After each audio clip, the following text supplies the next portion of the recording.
तो आज हम लोग स्टार्ट करेंगे बायोटेक्नोलॉजी, जो कि बहुत एक इंपॉर्टेंट यूनिट है हमारा क्लास 12 बायोलॉजी का। ठीक है, बायोटेक्नोलॉजी में बेसिकली दो यूनिट है हमारा। पहला बायोटेक्नोलॉजी है, दूसरा बायोटेक्नोलॉजी एंड इट्स एप्लीकेशन है। तो आज हम लोग पढ़ेंगे इसका पहला unit, biotechnology principle and processes. तो सबसे पहले किसी भी चैप्टर को स्टार्ट करने से पहले उसके बारे में जानना बहुत ज़रूरी होता है। तो बायोटेक्नोलॉजी के उसी तरह हम लोग सबसे पहले स्टार्टिंग, उसका बेस क्या है उसको जानने की कोशिश करेंगे, और सबसे पहले बायोटेक्नोलॉजी का मतलब क्या होता है वो जानेंगे। तो आइए देखते हैं क्या होता है बायोटेक्नोलॉजी। तो जैसा हमें पता है कि बायो और टेक्नोलॉजी दो अलग अलग वर्ड्स को मिला के बना हुआ है। सबसे पहले बायो, बायो मीन्स क्या होता है?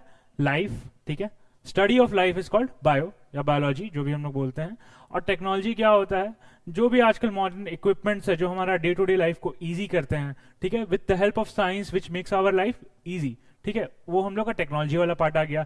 तो मतलब हम लोग बायोलॉजी और टेक्नोलॉजी दोनों को मिक्स करेंगे तो उसको बोलते हैं बायोटेक्नोलॉजी। मतलब हमारा जो डे टू डे लाइफ है उसमें बायोलॉजी का इंटीग्रेट करेंगे, ताकि हमारा जो भी काम है, जो भी वर्क है, सब इजी हो जाए और हम लोग को एक एडवांटेज, एक एज मिले। तो ये हो गया बायोटेक्नोलॉजी वर्ड का मतलब। ठीक है, आइए देखते हैं इसका और क्या क्या एस्पेक्ट है और एनसीईआरटी में क्या डेफिनेशन है बायोटेक्नोलॉजी का। तो बायोटेक्नोलॉजी में एनसीईआरटी में लिखा हुआ है यहाँ पे, जैसा आप देख सकते हैं, biotechnology deals with the technique of using live organism or enzyme for organism to produce products which are useful for humans। मतलब हम लोग इसमें क्या करते हैं, लाइव ऑर्गेनिजम्स का यूज करते हैं, कहीं कहीं पे एंजाइम्स का यूज करते हैं, और भी वेरियस वेरियस चीज का यूज करते हैं, और इसको यूज करके क्या बनाते हैं, सर्टेन प्रोडक्ट्स बनाते हैं, और भी बहुत सारा ऐसा चीज बनाते हैं जिसके हेल्प से हमारा जो ह्यूमन रेस है उसको बहुत ज्यादा फायदा मिले। ठीक है, ताकि हम लोग को एज मिले, हम लोग डे टू डे लाइफ को और ईजी करते जाए और अपना लाइफ को बेहतर करते जाए। ये किसकी वजह से पॉसिबल हो पाया? सिर्फ और सिर्फ बायोटेक्नोलॉजी की वजह से। ठीक है, तो बायोटेक्नोलॉजी का मतलब यही था एनसीईआरटी के अकॉर्डिंग। ठीक है, और यूरोपियन फेडरेशन ऑफ बायोटेक, जो एनसीईआरटी में एक और डेफिनेशन दिया हुआ है, तो वो यूरोपियन फेडरेशन वालों ने भी अपना एक अलग डेफिनेशन दिया है। ठीक है, वो जो कि एनसीईआरटी में है।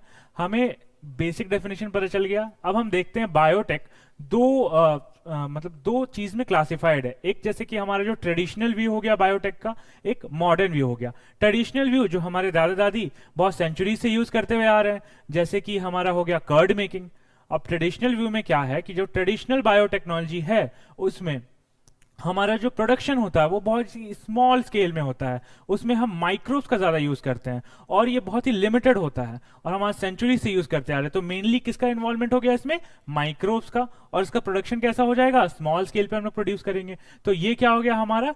क्लासिकल बायोटेक्नोलॉजी बोल सकते हैं या फिर ट्रेडिशनल बायोटेक्नोलॉजी बोल सकते हैं। तो क्लासिकल बायोटेक्नोलॉजी जो होता है ये हमारे दादा दादी सेंचुरी से यूज करते हुए आ रहे हैं।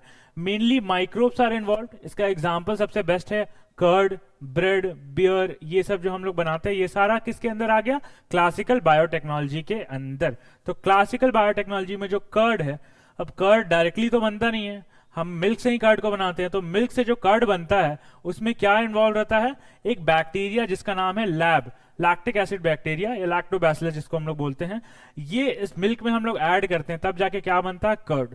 ठीक है, तो ये हम लोग सेंचुरी से यूज करते हुए आ रहे हैं। ठीक है, बट बहुत ही स्मॉल स्केल में। ठीक है, बट अभी जो मॉडर्न बायोटेक है, इसी के जस्ट अपोजिट जो हमारा मॉडर्न बायोटेक है, वो जो काम करता है वो बहुत ही लार्ज स्केल पे होता है।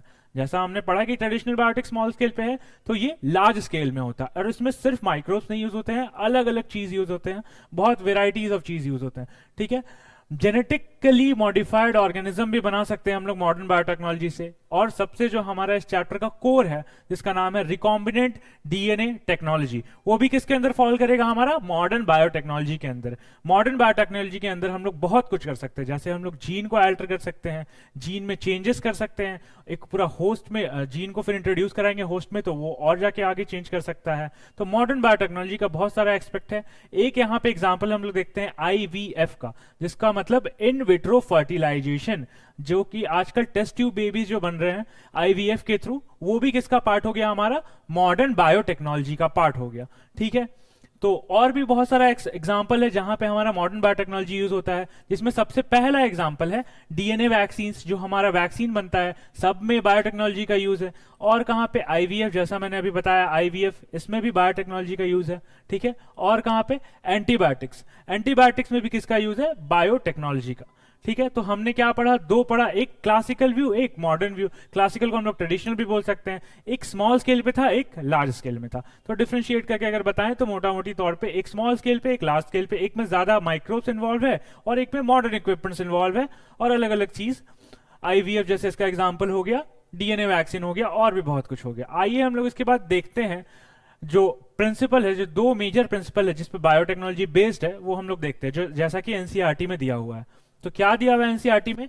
पहला है जेनेटिक इंजीनियरिंग, दूसरा है हमारा बायो प्रोसेस इंजीनियरिंग, जिसको हम लोग क्या बोलते हैं, स्टेरिलाइजेशन मेथड भी बोलते हैं। ठीक है, तो ये दोनों के बारे में देखते हैं नेक्स्ट स्लाइड में। ठीक है, जेनेटिक इंजीनियरिंग इसका मतलब क्या होता है ये देखते हैं। इसमें लिखा हुआ है एनसीईआरटी में, techniques to alter the chemistry of genetic material that is RNA और डीएनए। मतलब हम लोग इसमें क्या करते हैं, जो डीएनए हो या फिर आरएनए हो, जो भी जेनेटिक मटेरियल है उसको चेंज करते हैं। ठीक है, उसको चेंज करेंगे तब जाके वो आगे चल के हमारा काम आसान कर पाएगा, जिसको जेनेटिक इंजीनियरिंग का पार्ट बोलते हैं हम लोग। ठीक है, तो हम लोग क्या करते हैं, बेसिकली आरएनए और डीएनए में ही चेंज कराते हैं, जो कि जेनेटिक मटेरियल है उसको ही चेंज कर देते हैं ताकि आगे चल के हमारा काम आसान हो पाए। तो ये किसका पार्ट है, जेनेटिक इंजीनियरिंग का। ठीक है, और देखते हैं कि जेनेटिक इंजीनियरिंग कहाँ कहाँ इंक्लूड होता है, कौन कौन से जगह पे इसका इस्तेमाल करते हैं। सबसे पहला जगह क्रिएशन ऑफ आरडीटी। आरडीटी बोलते हैं रिकॉम्बिनेंट डीएनए।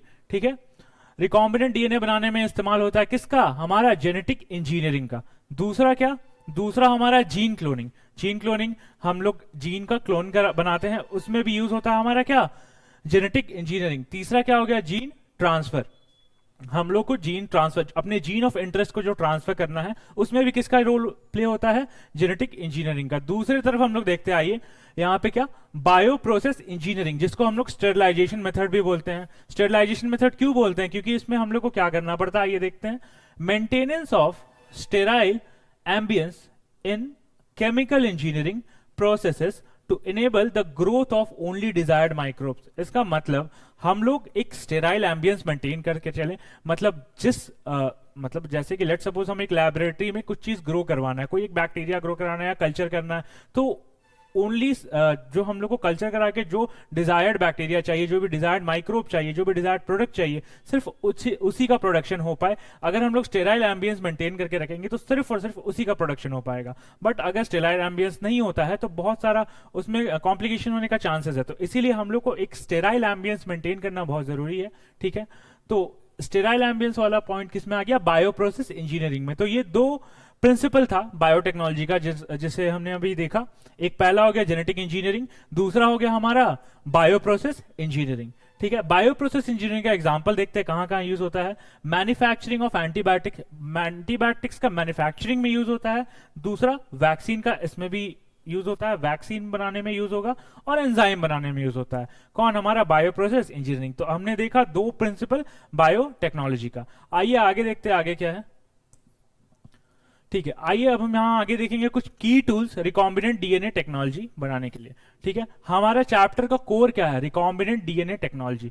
ठीक है, या रिकॉम्बिनेंट डीएनए बनाना है हमें। ठीक है, पूरे चैप्टर में रिकॉम्बिनेंट डीएनए पे बहुत ज्यादा एम्फेसिस किया हुआ है। तो कुछ की टूल्स तो चाहिए होंगे रिकॉम्बिनेंट डीएनए बनाने के लिए। ठीक है, रिकॉम्बिनेंट डीएनए में सबसे पहले क्या चाहिए, हमारा एंजाइम चाहिए। बिना एंजाइम का रिकॉम्बिनेंट डीएनए कभी बनेगा नहीं। उसके बाद क्या चाहिए, हमारा एक वेक्टर चाहिए। वेक्टर मतलब क्या, एक प्लेस से दूसरे प्लेस पे जो ट्रांसपोर्ट करा पाए उसको हम लोग वेक्टर बोलते हैं। लेट सपोज मॉस्क्यूटो, मॉस्क्यूटो क्या काम करता है, एक वेक्टर का काम करता है। जैसे प्लाज्मोडियम को क्या करता है, वो कैरी करता है और कहां पहुंचाता है, ह्यूमन के अंदर। ह्यूमन होस्ट हो गया, प्लाज्मोडियम को कैरी करके ह्यूमन के अंदर पहुंचाता है। तो मॉस्क्यूटो क्या हो गया, एक वेक्टर हो गया। ठीक है, लोग ऐसे ही मॉस्क्यूटो को बदनाम करते हैं कि मॉस्क्यूटो मलेरिया फैलाता है, बट ऐसा नहीं है। मॉस्क्यूटो सिर्फ ट्रांसमिटिंग एजेंट का काम करता है, मतलब क्या, बस फैलाता है, एक ट्रांसपोर्टिंग एजेंट है। तो मस्क्यूटो क्या हो गया, वेक्टर। उसी तरह हम लोग इस चैप्टर में भी वेक्टर्स के बारे में पढ़ेंगे, जो हमारा डीएनए को एक प्लेस से दूसरे प्लेस में या होस्ट तक पहुंचाने में क्या करेगा, हेल्प करेगा। उसके बाद हम लोग देखते हैं कॉम्पिटेंट होस्ट। अब ये सब तो करा लिए, अगर होस्ट ही नहीं रहेगा तो हम लोग किस पे ये सबको इंसर्ट कराएंगे, डीएनए को। होस्ट रहना बहुत जरूरी है। ठीक है, तो सबसे लास्ट वाला चीज आ जाता है होस्ट। तो इसी तीनों के बारे में अभी हम लोग बेसिकली बात करेंगे। तो आज हम लोग शुरू करेंगे बायोटेक्नोलॉजी एंड इट्स प्रोसेसेस का एक इंपॉर्टेंट पार्ट, जिसका नाम है की टूल्स। ठीक है, हम लोग को बायोटेक्नोलॉजी में की टूल्स का बहुत एक इंपॉर्टेंट काम है, ठीक है। की टूल्स किसके लिए? रिकॉम्बिनेंट डीएनए बनाने के लिए, रिकॉम्बिनेंट डीएनए टेक्नोलॉजी जिसको बोलते हैं। अगर हमारे पास ये की टूल्स होगा ही नहीं तो हम रिकॉम्बिनेंट डीएनए टेक्नोलॉजी बना ही नहीं पाएंगे। तो आइए देखते हैं हम लोग कि इसमें क्या है। की tools of recombinant DNA technology. तो इसमें सबसे पहला जो की टूल है वो है एंजाइम, ठीक है। तो इसमें बहुत तरह का एंजाइम है, जैसे रेस्ट्रिक्शन एंजाइम हो गया, पॉलीमरेज एंजाइम हो गया, लाइगेज हो गया। तो ये 3 टाइप का जो एंजाइम है जो इस चैप्टर में हम लोग का यूज होगा रिकॉम्बिनेंट डीएनए बनाने के लिए, ठीक है। पहला रेस्ट्रिक्शन एंजाइम, दूसरा पॉलीमरेज एंजाइम, तीसरा लाइगेज। लाइगेज को हम लोग क्या बोलते हैं? मॉलिक्यूलर ग्लू भी बोलते हैं। क्या बोलते हैं? मॉलिक्यूलर ग्लू या मॉलिक्यूलर गम। ऐसा क्यों बोलते हैं? क्योंकि जो लाइगेज है उसका फंक्शन होता है कि डीएनए के दो स्टिकी एंड्स को आपस में जोड़ना, ठीक है। तो हमारा 3 एंजाइम हो गया, पहला रेस्ट्रिक्शन एंजाइम, दूसरा पॉलीमरेज और तीसरा लाइगेज, ठीक है। तो ये हो गया एंजाइम, पहला वाला टॉपिक। इतना सारा एंजाइम होना चाहिए सबसे पहले बात हमारे पास। अगर रिकॉम्बिनेंट डीएनए टेक्नोलॉजी हमें बनाना है तो सबसे पहला चीज हमारे पास होना चाहिए एंजाइम। दूसरा चीज हो गया हमारा वेक्टर, जैसा हमने वेक्टर के बारे में पढ़ा है। तो जैसे कि मस्क्यूटो एक एग्जांपल हो गया वेक्टर का। अब मस्क्यूटो क्या करता है? प्लाज्मोडियम को एक जगह से दूसरे जगह पे फैलाता है। तो मस्क्यूटो बेचारा ऐसे ही बदनाम है कि वो ये मलेरिया फैलाता है, बट एक्चुअली में वो मलेरिया नहीं फैलाता है, वो एज अ वेक्टर काम करता है, एक ट्रांसमिटिंग एजेंट काम करता है। वो क्या करता है कि एक जगह से प्लाज्मोडियम को कैरी करता है और एक ह्यूमन को बाइट करेगा तो फिर वो इन्फेक्ट हो जाएगा। तो वो एज ए ट्रांसमिटिंग एजेंट या फिर उसको हम लोग वेक्टर बोल सकते हैं। तो दूसरा काम इसमें सबसे इंपॉर्टेंट चीज है की टूल में वेक्टर। तीसरा एक कॉम्पिटेंट होस्ट, एक होस्ट रहेगा तभी तो हमारा अपना रिकॉम्बिनेंट डीएनए में जो अपना जीन ऑफ इंटरेस्ट है उसको होस्ट में एंटर कर सकते हैं, ठीक है। तो एक होस्ट का रिक्वायरमेंट बहुत ही जरूरी है, ठीक है। आइए आगे देखते हैं। हाँ, तो हमारा नेक्स्ट टॉपिक है रेस्ट्रिक्शन एंजाइम, ठीक है। रेस्ट्रिक्शन एंजाइम हमारा की टूल्स में सबसे पहला आता है। रेस्ट्रिक्शन एंजाइम के बारे में देखते हैं। सबसे पहले कब डिस्कवरी हुआ था इसका? 1963 में, ठीक है। 1963 में क्या हुआ था?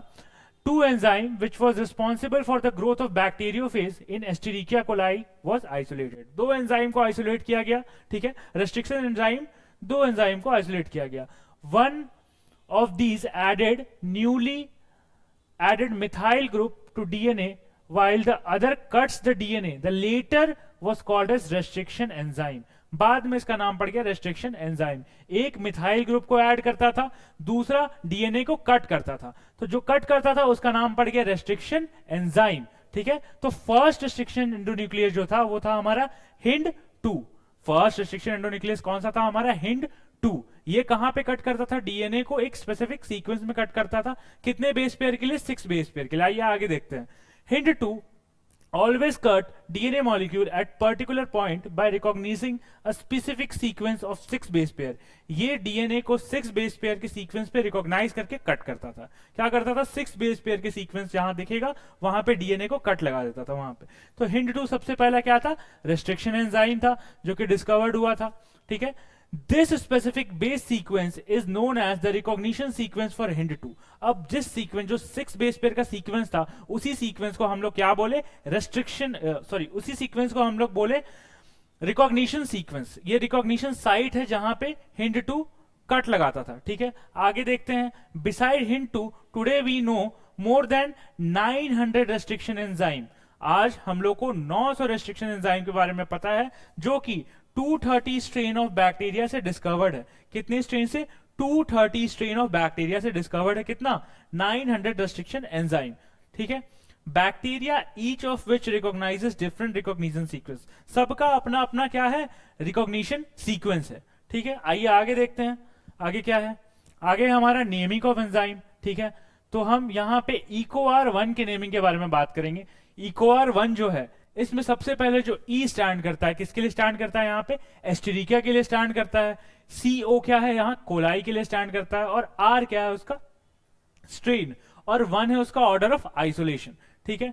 तो हम लोग इसके बारे में देखते हैं। जो एनसीईआरटी का लाइन है, ये लाइन डायरेक्ट एनसीईआरटी का है। Naming of this enzyme is the first letter of the name comes from the genus. मतलब जो सबसे पहला लेटर है वो क्या हो गया इसका? एस्टेरिकिया जीनस हो गया इसका। उसके बाद second 2 letters come from the species. दूसरा जो 2 लेटर है वो इसका क्या हो गया? स्पीसीज। पहला वाला क्या हो गया यहाँ पे? जीनस। दूसरा वाला क्या हो गया स्पीशीज, और तीसरा वाला क्या है the prokaryotic cell from which they were isolated, ठीक है, ये तो हो गया। उसके बाद कम्स फ्रॉम एस्टेरिकिया कोलाई RY13, ठीक है, ये RY13 हो गया। In Eco R1 the letter R is derive from the name strain, ये इसका स्ट्रेन हो गया, ठीक है। Roman number following the name indicates the order in which the enzyme were isolated from the strain of bacteria. तो ये हो गया इसका ऑर्डर ऑफ आइसोलेशन। तो इको R1 में हमारा जो E है एस्टेरिकिया के लिए स्टैंड करेगा, CO है कोलाई के लिए स्टैंड करेगा, R हो गया उसका स्ट्रेन, और 1 हो गया उसका ऑर्डर ऑफ आइसोलेशन। एक इसका स्पीशीज, एक इसका जीनस, एक इसका स्ट्रेन, और एक इसका ऑर्डर ऑफ आइसोलेशन। तो ये हो गया नेमिंग हमारा इको R1 का। आइए आगे देखते हैं। Restriction enzyme belong to large class of enzyme called as nucleases. क्या बोलते हैं हम लोग इसको? Nucleases.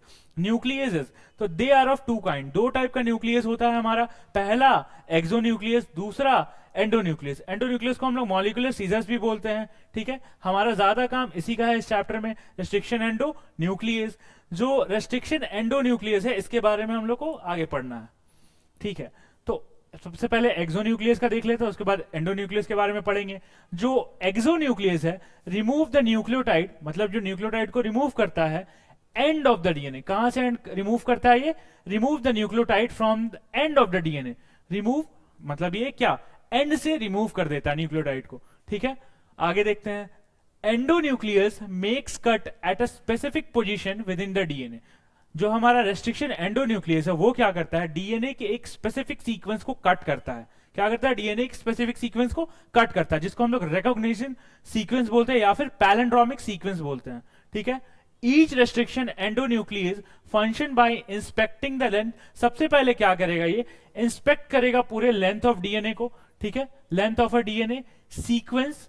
Once it find a specific recognition sequence it will bind. जब एक बार उसको स्पेसिफिक रिकॉग्निशन सीक्वेंस मिल गया, ठीक है, उसके बाद वो क्या करेगा? उससे बाइंड करेगा। बाइंड करने के बाद कट लगाएगा। Cut each of the two strand of the double helix at specific point in their sugar phosphate backbone. कहां कट करता है एग्जैक्टली? ये शुगर फॉस्फेट बैकबोन पे कट करता है, ठीक है।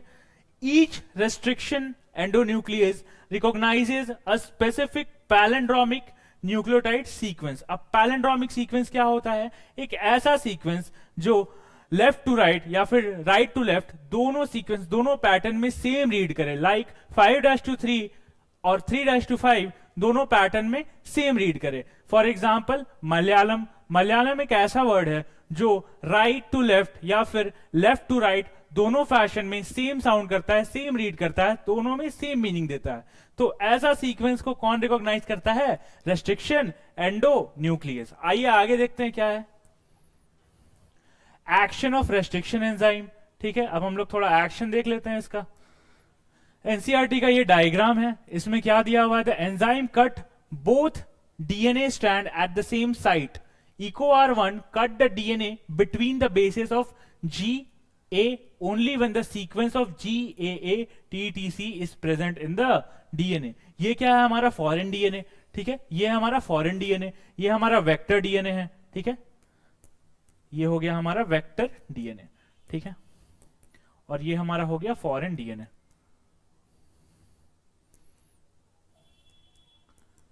फॉरेन डीएनए, ठीक है। अब यहां पे हम लोग किसका यूज किए? इको R1 का। Eco R1। अब इको R1 क्या करेगा? रेस्ट्रिक्शन एंडोन्यूक्लियस है तो इसीलिए क्या करेगा? ये कट करेगा डीएनए को, ठीक है। और स्पेसिफिक सीक्वेंस कौन सा है? GAA-TTC। हमारा हो गया GAA-TTC। पहले यहां पे बाइंड किया, इसको रीड किया ये सीक्वेंस को, अब इसी सीक्वेंस में इसको कट करेगा, ठीक है। और कट करने के बाद कौन सा एंड प्रोड्यूस होगा? ये जो एंड्स प्रोड्यूस हुआ है इसको हम लोग बोलेंगे स्टिकी एंड्स, ठीक है, स्टिकी एंड्स। और एग्जैक्टली कहां पे कट किया? ये शुगर फॉस्फेट बैकबोन पे कट किया है, ठीक है। शुगर फॉस्फेट बैकबोन पे कट करने से स्टिकी एंड्स प्रोड्यूस होता है। ये sticky ends basically free floating ends है, ठीक है। यहां भी सेम वही काम वेक्टर डीएनए में देखिए स्टिकी एंड्स प्रोड्यूस हुआ है, ठीक है। अब दो स्टिकी एंड्स को जोड़ने का काम कौन करेगा? DNA ligase. जैसा हमने पढ़ा था वहां पे डीएनए लाइगेज करेगा ये दोनों स्टिकी एंड्स को जोड़ने का काम। और उसके बाद हमारा क्या बन जाएगा? Recombinant DNA. क्या बन जाएगा हमारा? Recombinant DNA, sorry DNA, rDNA, that is recombinant DNA, recombinant DNA. ठीक है, आइए आगे देखते हैं क्या है। आगे एक और सेम चीज है, ये हमारा यहाँ पे फॉरेन डीएनए हो गया। ये क्या है? वेक्टर डीएनए, जो कि प्लाज्मिड डीएनए है। Same restriction enzyme cutting both foreign DNA and vector DNA at specific point. दोनों को रेस्ट्रिक्शन एंजाइम ने कट किया है। ठीक है, एक यहाँ पे एक यहाँ पे। लाइगेज का काम क्या है? फॉरेन डीएनए को प्लाज्मिड से जोड़ना। Ligase join the foreign DNA to plasmid. अब ये क्या किया लाइगेज? ये दोनों को जोड़ दिया। देखिए यहाँ पे ब्लू कलर और ये रेड कलर, दोनों को ज्वाइन कर दिया। उसके बाद क्या बना हमारा? Recombinant DNA molecule. उसके बाद क्या हुआ? ट्रांसफॉर्मेशन। ठीक है, सेल डिवाइड किया, बैक्टीरियल सेल है तो डिवाइड करेगा। इकोलाई, और यहाँ पे क्या हो गया? Cloning host. तो हमारा दो डायग्राम था। ठीक है, ये दोनों में हम लोग को क्लियर हो गया रेस्ट्रिक्शन एंजाइम कैसे कट करता है, उसके बाद डीएनए लाइगेज कैसे जोड़ता है, उसके बाद रिकॉम्बिनेंट डीएनए कैसे बनता है। हम लोग पढ़ेंगे जेल इलेक्ट्रोफोरेसिस। ठीक है, ये क्या है? डीएनए को सेपरेट करने का एक मेथड है, एक प्रोसेस है। इसको हम लोग क्या बोलते हैं? Gel electrophoresis. तो आइए देखते हैं ये होता क्या है। Gel electrophoresis, it is a method of separation of DNA based upon their size. मतलब डीएनए फ्रैगमेंट्स या डीएनए मॉलिक्यूल को हम लोग साइज के बेसिस पे क्या करते हैं? सेपरेट आउट करते हैं। ठीक है, the smaller the DNA the separate easily, मतलब जितना ज्यादा स्मॉल होगा डीएनए उतना इजिली सेपरेट होगा।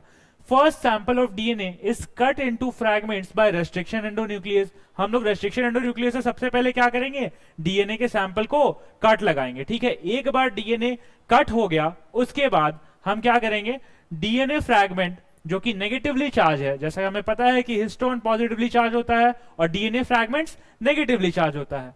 ठीक है, can be forcibly separated by towards anode, मतलब एनोड की तरफ फोर्सिबली सेपरेट करेंगे क्योंकि डीएनए नेगेटिवली चार्ज है और एनोड पॉजिटिवली चार्ज है। अंडर इलेक्ट्रिक फील्ड, मतलब ये इलेक्ट्रिक फील्ड के अंदर होगा। ठीक है, और इसमें एक मीडियम भी यूज होगा। उस मीडियम का नाम है एगारोज जेल। उस मीडियम का नाम है एगारोज जेल। ठीक है, ये जो हमारा मीडियम है ये सीवीड से एक्सट्रैक्ट होता है। कहां से एक्सट्रैक्ट होता है एगारोज जेल? सीवीड से एक्सट्रैक्ट होता है। तो ये बेसिकली इस प्रिंसिपल पे बेस्ड है कि जो नेगेटिवली चार्ज डीएनए है वो एनोड के पास जाएगा, सेपरेट हो जाएगा, लार्जर वन अलग जगह सेपरेट हो जाएगा और स्मॉलर वन सेपरेट होकर एनोड की तरफ चला जाएगा और इससे हमें क्या? स्मॉल पीस ऑफ डीएनए मिल जाएगा। आइए आगे देखते हैं इसके बारे में क्या लिखा हुआ है। DNA fragments separate out, resolve according to their size because of sieving property of the agarose gel। अब जो agarose gel होता है उसके पास एक sieving property होता है। sieving property मतलब छन्नी वाला property, मतलब filter out कर देता है छन्नी की तरह। ठीक है, DNA को filter out कर देता है। Separated DNA fragments are visualized after staining the DNA with the ethidium bromide followed by UV ray exposure gives bright color। अब जैसे ही हम लोग सीविंग इफेक्ट में इसको रख दिए डीएनए को, डीएनए सेपरेट आउट हो गया, उसके बाद हमें इसे का पहचान करना है तो हम क्या करेंगे? डीएनए के स्मॉल फ्रैगमेंट्स को यूवी रेज में एक्सपोज करेंगे और एथिडियम ब्रोमाइड से जब स्टेन करेंगे तो ये किस कलर का दिखेगा? ब्राइट ऑरेंज कलर का दिखेगा। कौन सा? हमारा डीएनए। ये हमारा डीएनए का पहचान है कि जब हम लोग इसको एथिडियम ब्रोमाइड से स्टेन करके यूवी रेज में एक्सपोज करेंगे तो ये कैसा दिखेगा? ब्राइट ऑरेंज कलर का दिखेगा। ठीक है, और क्या है? Extraction through illusion. इस प्रोसेस को क्या बोलते हैं? एक्सट्रैक्शन को हम इल्यूजन बोलते हैं। एनसीईआरटी का एक डायग्राम है यहाँ पे, ये लार्जेस्ट है, ये स्मॉलेस्ट है, मतलब ये लार्जर पार्ट डीएनए है, ये स्मॉलेस्ट पार्ट वाला, ये इसको हम लोग वेल्स बोलते हैं और ये डीएनए का क्या है? बैंड है। ठीक है,